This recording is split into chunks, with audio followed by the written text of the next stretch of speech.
இருதயத்துல பதட்டப்படாம இருங்க, பதட்டம் இல்லாம இருங்க. கர்த்தரை நம்பி இருக்கிறேன். தாவீது அழகா சொல்லுவாரு, நான் கர்த்தரை நம்பி இருக்கிறேன், நான் பயப்படவே மாட்டேன். பயம் ஒருவேளை சூழ்ந்து கொள்ளுதா? பயப்படாதீங்க.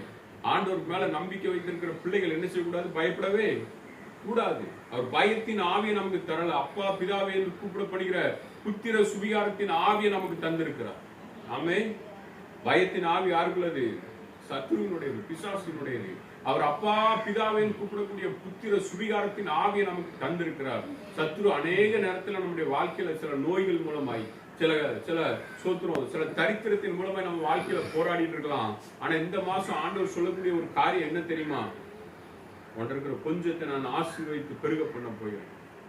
உங்க வாழ்க்கையில இருக்கிற கொஞ்சத்தை நான் பல மடங்கு என்ன செய்ய போறேன்? ஆசீர்வதிக்க போறேன். சோத்திரம். ஆவியானவர் சொல்லக்கூடிய காரியம் இதுதான். இங்க தேவ சமூகத்தில் அந்த வார்த்தையை பிடிச்சிட்டு உட்காருங்க. ஒரு வார்த்தையை நம்பி உட்காருங்க. நிச்சயமாய் கர்த்தர் பெரிய அற்புதத்தை உங்க வாழ்க்கையில செய்ய போறார். நம்முடைய வாழ்க்கையில செய்ய போறார். இந்த சபைக்கு ஆண்டவர் செய்ய போறார். அல்லேலூயா, அல்லேலூயா. நீங்க பாப்பீங்க, நான் திருப்தி அடைகிறேன். அது ஆண்டவருடைய ஆசீர்வாதத்தின் அடையாளம் என்ன தெரியுமா? அவர் நம்மை திருப்தி அடைய செய்வார்.